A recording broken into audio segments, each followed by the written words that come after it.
You are looking at Julien's pronunciation guide, where we look at how to pronounce better some of the most mispronounced words in the world, like this other curious word. But how do you say what you're looking for today?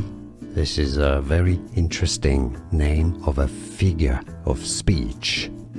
Stay tuned for more names from literature that are interesting. Anyhow, two different ways of pronouncing it.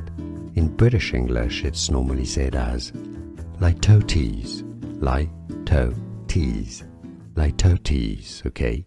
Stress on the second syllable. Now in American English, it's generally said as litotes, litotes, with a stress on the first syllable. So litotes, litotes, or litotes, litotes.